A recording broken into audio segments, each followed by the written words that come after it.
Hello everyone, welcome to class of biostatistics. अनि आजको भिडियोमा हामी मेजर अफ सेन्ट्रल टेन्डेन्सीको स्पेसली मेडियनको अर्थात् पोजिसनल एभरेजको कुरा गर्छौँ। यसमा हामीलाई एउटा क्वेसन दिएको छ जसमा इन्डिभिजुअल सिरिजको डेटाहरू दिएको छ, जसलाई हामीले फर्स्टमा एसेन्डिङ अर्डरमा एरेन्ज गर्नुपर्ने हुन्छ। यो इक्जाम्पलमा बेसिकल्ली 15वटा डेटा दिएको छ जसमा 3जना स्टुडेन्ट चाहिँ फेल र बाँकी 12जना पास भनिएको छ। पास भएको स्टुडेन्ट्सहरूको मार्क्सहरू राखिएको छ। त्यसैले हामीले यो क्वेसनमा फर्स्ट अफ अल एबिसी भनेर फेल भएका स्टुडेन्ट्सहरूलाई एज्युम गर्छौँ र रिमेनिङ स्टुडेन्ट्सहरूको मार्क्सलाई राख्छौँ एज एबिसी 4455 6777 8899।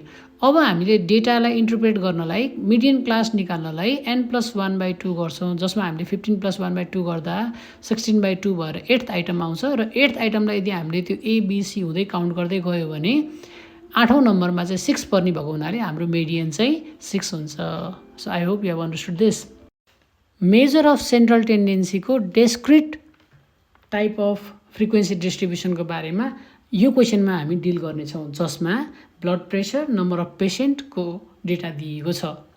हेर्न सक्छौँ हामीले ब्लड प्रेसर डिफ्रेन्ट रेन्जेसमा फेज 1मा दिएको छ भने फेज 2मा त्यसलाई एरेन्ज गर्न ट्राई गरिएको छ।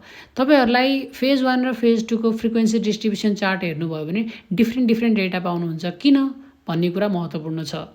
फेज 1मा तपाईँले 100 to 120 प्रेसरको रेन्ज भएको मान्छेहरू 6जना देख्नुहुन्छ भने फेज 2मा पनि 100 to 120मा चाहिँ 6जना नै देख्नुहुन्छ। तर फेज 1मा 100 to 140 भएका पेसेन्टहरू 15जना छन् भने फेज 2मा हेर्नुहोस् त 120 to 140 भएका पेसेन्टको सङ्ख्या भने 9जना छन्।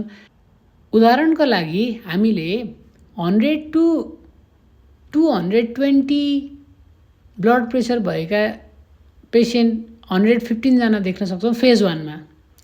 अनि 100 देखि 240 को प्रेसर रेन्ज भएका पेसेन्टहरू देख्न सक्छौँ 120जना। सो 120जनाबाट 115जना घटाउँदा 5जनाको डेटा हेर्नुहोस् त फेज 2मा लास्टमा हामीले 5जना भनेर लेखेका छौँ। यसरी हामीले फ्रिक्वेन्सीको चार्ट बनाउँछौँ र त्यही अनुसारले हामी के गर्छौँ त क्युमुलेटिभ फ्रिक्वेन्सी पनि आइडेन्टिफाई गर्छौँ। जस्तो फेज 2मा हामीले 6 लेखेका छौँ, 9 र 6 15, 15 र 15 20 30, 30 र 50 80, 80 र 20 100, 100 र 15 115 र 115 र 5 गर्दा 120 नम्बर अफ स्टुडेन्ट्स अथवा पेसेन्ट हामीले देख्न सक्छौँ। यो क्वेसनको डेटालाई इन्टरप्रेट गर्न हामीले लोअर भ्याल्यु 160 लियौँ, फ्रिक्वेन्सी 50 लियौँ, हाइट 20 लियौँ, क्युमुलेटिभ फ्रिक्वेन्सी ठ्याक्कै माथिको 30 लियौँ र हाम्रो मिडियन क्लास भनेको 120/2 भएको हुनाले 60th आइटम भनेर हामीले लिन्छौँ। यसरी हामीले मिडियनको फर्मुला लगाइराख्दाखेरि हेर्नुहोस् त त्यहाँ हामीले मिडियनको डेटा इक्वल्स टु 160 अनि 60 - 30/50 × 20 गर्छौँ। अब हामीले 160 + 30/50 × 20 लाई सल्भ गर्दा हाम्रो एन्सर 172 आउँछ। I hope you have got this. Solution number 3 मा हामीले बेसिकल्ली अननोन भ्याल्युजहरू फाइन्ड गर्नुपर्ने हुन्छ, जसमा हामीलाई के दिएको छ भने हेर्नुहोस् त 0 to 20 क्लास इन्टरभलमा 14जना स्टुडेन्ट छ भने 20 to 40 क्लास इन्टरभलको हामीसँग नम्बर नै छैन। त्यस्तै गरी 60 to 80 को पनि हामीसँग नम्बर नै छैन, स्टुडेन्ट्स नै छैन। तर हामीलाई के दिएको छ भने मिडियन चाहिँ 48 दिएको छ र टोटल नम्बर अफ स्टुडेन्ट्स पनि 100 दिएको छ।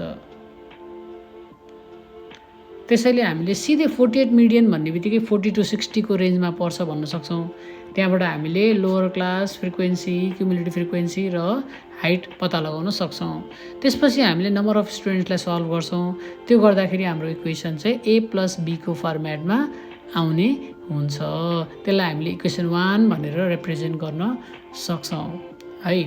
अब कुरा रह्यो सल्भ कसरी गर्ने। n/2 भन्नाले नम्बर अफ स्टुडेन्ट्स अपन 2 गर्दा 50 आयो। त्यही भएर हामीले यो मिडियनको फर्मुला युज गर्छौँ l + n/2 - cf/f × h, जसमा हामीले अघिको डेटाहरूलाई प्लेस गर्छौँ। अनि त्यहाँ हामीले सिम्पल सिम्प्लिफिकेसन गर्दै त्यो 27लाई माथि पठायौँ, 40 लाई अगाडि लग्यौँ, अनि क्रस मल्टिप्लाई गऱ्यौँ, 8 र 20 लाई काट्यौँ। त्यसपछि फर्दर हाम्रो एन्सर चाहिँ पोइन्टमा आउने हुन्छ। पोइन्टमा 25.2 आइसकेपछि हामीले त्यसलाई चाहिँ डेसिमल पोइन्ट चाहिँ नम्बर अफ स्टुडेन्ट्स नहुने भएको हुनाले हामीले एक्सक्लुड गरेर a को भ्यालु चाहिँ 25 लेख्न सक्छौँ। यसरी नै हामीले a को भ्यालु प्लेस गरेर इक्वेसन 1 मा b को भ्यालु 19 फाइन्ड गर्न सक्छौँ। I hope you have understood this. Thank you so much for watching the video. Keep tuning on. Bye bye.